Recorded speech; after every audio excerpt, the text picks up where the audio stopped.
Welcome to episode 4 of Pera's Playbook. Today we're joined by Kiley Goff of the Maryland women's softball team. Thanks for joining me. How are you? I'm doing good. Yeah, thank you for allowing me to come on your podcast and just talk with you today. Yeah, of course. Looking forward to it. Figured we could start by kind of talking a little bit kind of about your career so far, and then we can go into some other things. But we can start with your time at Purdue as a freshman. You started 40 out of 44 games. That had to have, helped you obviously later on to get that much, playing time as a freshman. So maybe you could kind of like recap and summarize that first year you had. Yeah. I would say my freshman year was crazy because you had COVID and we were getting COVID tested every day. We were, people were having COVID, you were getting shut down. It was, percentages. If X amount of people had COVID, you got shut down. And it was really an obstacle. There was multiple obstacles throughout my entire freshman year. And whenever we started playing, we had to wear COVID mask while we played too. So my freshman year, honestly, was just kind of a blur with COVID kind of interfering with everything. But outside of that, and actually playing, softball and restrictions kind of being let go a little bit. Yeah, I did have a good amount of starts there, and I was very lucky for that. And I kind of played different roles too. I played second base, and I played third base. And so my position there, as a freshman was just kind of like filling in for the spots that we were low on, or if someone got injured or something like that. I knew that I was going to be guaranteed in the lineup. Is just kind of figuring out defensively where to put me. Was that hard as like a freshman to not really know where you were going to be? You were in a different place, throughout different games. Was that hard that you didn't get used to consistently playing the same position? Yeah, I would definitely say that was another obstacle that I had to face as well because, when you don't know when someone's going to get hurt. And so when the time came, I remember we were opening up against like Indiana or something like that, and our second baseman got hurt. And so I had literally right before the game, I was just taking so many reps, just trying to get, a feel for that position. So I will say, yeah, like, especially 3 positions, I feel like that's quite a bit, so it was definitely, a difficult task that I had to do. So what were you doing in practice then? Like, were you focusing more on one in practice, or were you kind of like practicing each of them? So I mostly was in bullpen because at the time it was Kaylee Halada, me, and we were kinda like the primary catchers, so we had, like, 7 or 8 pitchers, so, they gotta do what they gotta do during practice, so at the time, I was just in bullpen, making sure that the pitchers were getting their work in that they needed to. So when you were thrown into another position, due to an injury or something like that, you just had that little bit of time, like you said, to get a few reps in before you had to play that position. Yeah, it was nuts. That is crazy. Um, so talk a little bit about the transfer portal, kind of the decision, and then what it was like once you entered. Communicating with teams, and then finally making your decision. Yeah, so I entered the transfer portal a little bit after our season ended, around, like, 2 weeks or so, and, I entered the portal, talked to compliance, signed my name, everything like that, and then after that, instantly I was getting, emails from different places, and they were having interest in me, and then, I also was reaching out to some of my I've played travel ball my entire life, so I was reaching out to, like, some of my good friends on travel ball teams, just being like, "Hey, I'm in the portal. If you think your coach would be interested in me, like, let them know that I'm in the portal and I have complete rights to like communicate with them and everything like that." So that's kind of what happened here with me coming to Maryland. I knew Mick Jones. I played travel ball with her my almost my entire high school career. And so I reached out to her and I was like, "Hey, I entered the portal. Let your coach know." And then literally 5 minutes later, I get a phone call from Coach Mark. So So was that still COVID was still pretty prevalent? I mean, were you able to go on any visits, or did you just make your decision sight unseen? No, I could still go on visits. I would say the most restricted place of when I did go on a visit, was Cal Berkeley. They had some areas of their facilities still shut down due to COVID, and, like, I couldn't tour everything, but other than that, everywhere else that I went, like ECU, Maryland, they were pretty open, and COVID really didn't restrict anything. Okay. Yeah. So it wasn't a super factor in your transfer portal experience. So why did you end up, picking Maryland out of the schools you would talk to and visited? Yeah, I just feel like for me, Maryland, when I came on campus, you kind of get that feeling of like, this is the place where you need to be. And that's just kind of how I felt. I fell in love with the campus. It's great academics. And, I knew I was coming into a place to where I could have an impact on the team and create a good culture and create good work ethic within my team and just, keep grinding and working towards the top. Because Maryland, obviously, hasn't been the best in Big Ten, but as you've seen through, our record this year, we're working to get better. Right. And we'll get to this year in a little bit. Um, like just to touch on last year quickly, you came in, you started 47 out of 48 games. You had really good stats across the board. This year, a great start. Like you said, you look at your record. Do you pay attention to stats, like your personal stats? Because like there's so many different things you can look at. With softball, there's so many different statistics. I feel like if you really focused on them, it'd be easy to get sucked in and kind of taken away from the game. So do you pay attention to that or try to push it out? I don't pay attention that much to it, but I will say that like I do compare, from where I was last year to where I am now because, as an athlete, I want to progressively keep getting better. I want to keep excelling at whatever I'm doing, whether it's throwing somebody out or whether it's having more hits, more walks, and stuff like that. So I would say personally comparing my old stats to this year, I do look at that, but I also like for batting averages and stuff like that. My dad's a baseball coach, so he tells me, as long as you're hitting the ball hard, that's really all you can do. Stats is just kind of something that happens. So, as long as, I can look back and be like, okay, I'm doing better, but also knowing as I'm performing on the field, I'm also doing good regardless of the outcome. Like that's all that matters. Right. I feel like stats sometimes are just it's a thing for people on the outside to talk about. They can, necessarily doesn't matter. Not all stats are the most important. And if one is lower, it doesn't mean that person is having a bad year or anything, but it gives people something to talk about, just make Mhm. noise on the outside. Yeah. So it doesn't always matter, with certain stats. Like batting average, if your batting average goes down a little bit, that's not necessarily a horrible thing. Or if it fluctuates, Right. um, you know, can't get too sucked into that stuff. Yeah. So, talking about this season, you guys have a really good record right now. Do you think you guys are meeting expectations? Coming down the final stretch here, do you think the team is in a good place? I would say in the beginning of the year, we started off very strong and we kind of went into it with absolute no expectations put on ourselves at all. I mean, we opened up against Oregon, who was ranked top 25, and we're not even we're not even close to being ranked or anything like that. So we went in there with absolute no expectations. We were just playing softball. We were just playing hard, gritty, and played our best every time we stepped on the field.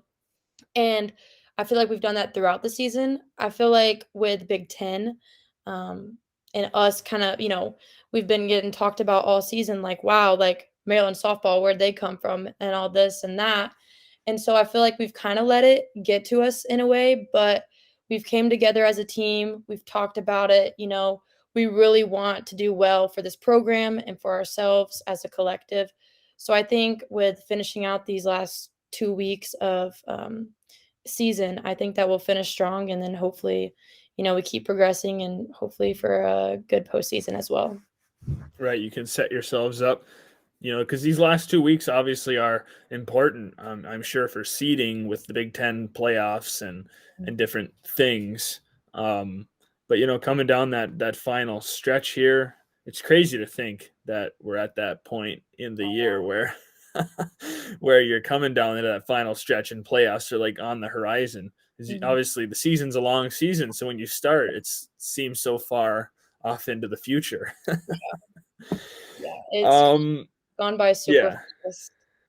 yeah, So, it's just like this semester in general for me, it was just like gone. Like this whole yeah. spring, winter flew by, just Mhm. crazy. Yeah. I noticed that on your Instagram, you have multiple NIL deals that you have. How do those work out? Like, did those companies reach out to you? How did you, get started with each of those? So it all kind of started last year, my sophomore year when I came here.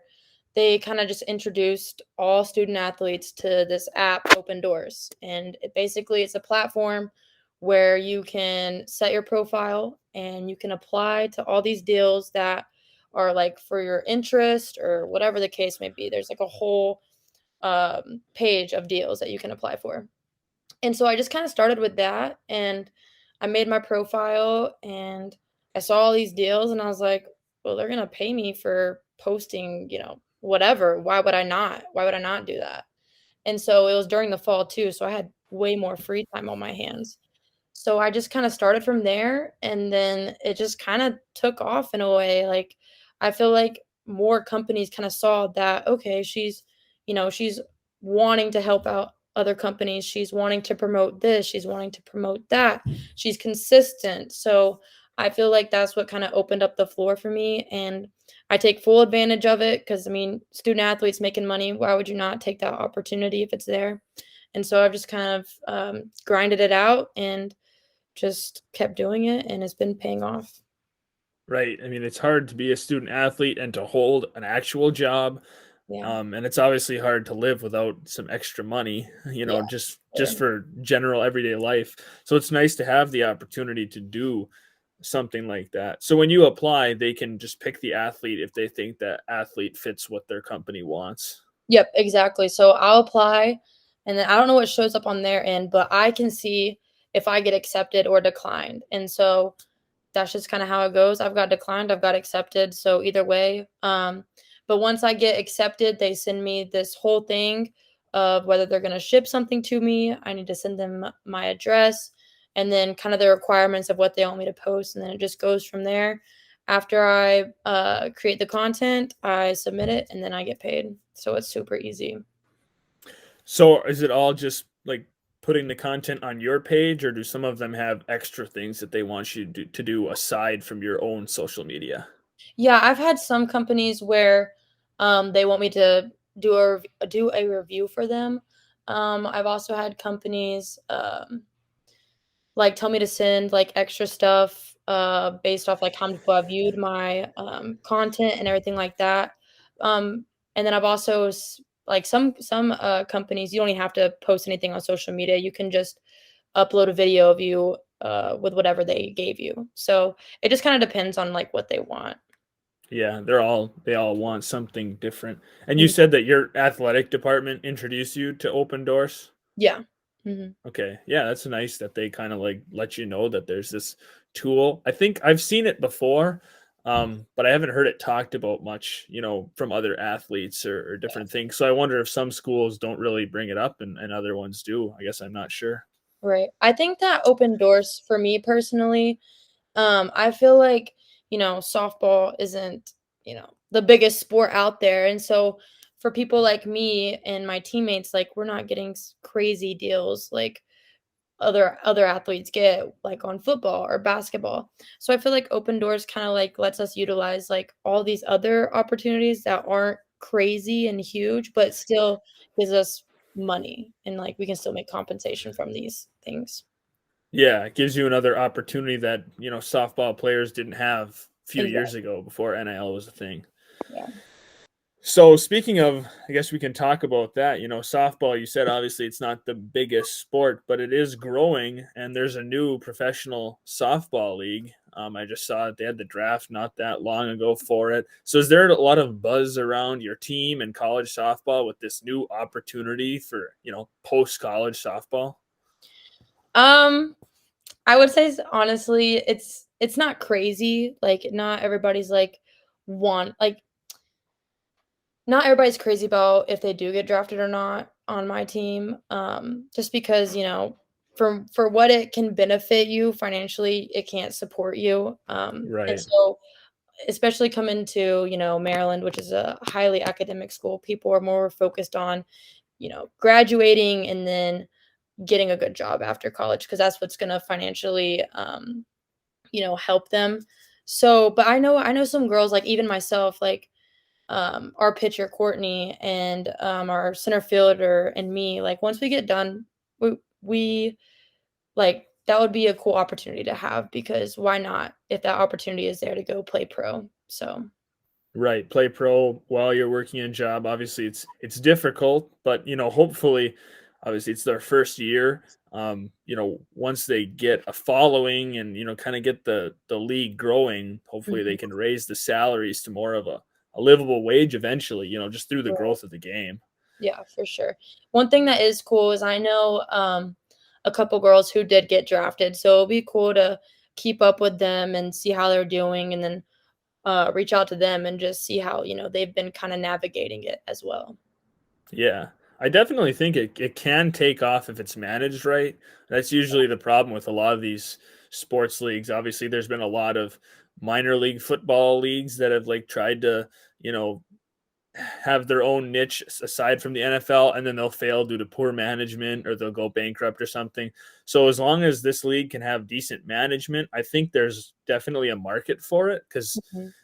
I don't know. I personally really like softball. I can't say I've watched a ton of it, but I've been to a University of Arizona women's softball game, and I that was really awesome. It was a fun, experience, Yeah, and the College World Series is always really exciting. yeah, So if you can kind of get some of that, action and attention in the pro league, I mhm. think there are definitely people get behind it. Um, because people always want to watch sports, no matter what it is. People always want to watch something. So I definitely think as long as they can manage it right, hopefully it can take off and kind of grow through the future. Yeah, I agree. So what do you do personally for off-season training? Like what is important for softball in the off season? For me during the off season, I definitely lift weights a lot. I think since you have the time, you're not playing games, practices are limited due to hours. I really focus on, trying to get as strong as I can for season. That's my biggest goal, and that's what I do. I just lift and I run and make sure that I can be in the best shape going into season. Because once you hit season, it's like you said, it's long, it's a lot. You're traveling, you know. I'm just trying to maintain during season, but like I said, like during off season, it's definitely just making sure I can get my body in the best shape it can be. So once you guys hit season, do you lift as a team or is that kind of out the window? No, we still lift, but it's definitely like we don't lift as much. We lift about 2 days a week ish, and it's mostly kind of like body movements, mobility, just making sure that we're not so sore going because now we have like midweek games and stuff like that. So we lift and then we'll have a game. So it's nothing crazy. It's nothing like we're maxing out or anything like that. Just kind of getting the blood flowing and just making sure we feel good. So at the start of your season, do you mostly play games down south in the warmer climates? Yeah, that's exactly what we do. Ironically, Maryland is like one of like the warmest schools in the Big Ten, and I can testify to that because I was at Purdue and it was crazy. We were barely ever outside. We were always inside. And so definitely in the Big Ten, like you have to go to the South, you have to go where it's warm to play for the first couple of weeks because it's too cold in the Big Ten to play. Yeah, that's got to be hard with classes to have to like travel a lot for that period of time. Yeah, definitely. We send out to our professors like all the dates that we're going to be gone and stuff like that. So luckily they, are very nice to like work with us and work with our schedule with what we got. But yeah, it's pretty hard just trying to keep up, maintain all the schoolwork while you're on the road. Yeah, it really is impressive. You think about how many games you play throughout a whole season, and then you're doing school on top of that.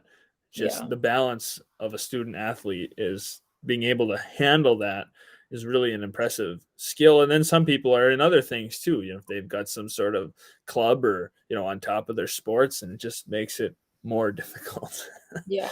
It's definitely it's definitely a task that you gotta learn real quick because if you don't learn it, then you're gonna suffer with your grades. So it's definitely something that you just kind of gotta work through and just do good at both. Yeah. And then I guess it could set you up good for the future if you do, you know, play in a league like the pro softball league where you've got to have a job too. You've got some time management skills kind of built, balancing two very important things in your life. So could help in the future having the experience. Yeah, for sure. And for me, what I want to do after I graduate, I want to go be a coach, and I'm looking and going to be a coach in collegiate baseball. My dad is the Purdue baseball coach right now, and so I'm looking to go be a GA for him or volunteer assistant, and hopefully I can also, like you said, like balance, playing the pro league in the summer and then coming back and then working under my dad.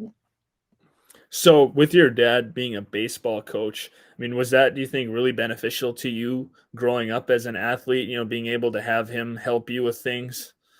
It has, yeah, I would say with him being a baseball coach, I have literally lived the baseball life. Like I've literally grown up on a baseball field. When I was younger, we would go hit every day, long toss every day. Like my elementary school was right beside his baseball field. So right after school, I just walk over to the field and just hang out with my dad as he's coaching his players. So yeah, I think him being a baseball coach has just really benefited me as a softball player.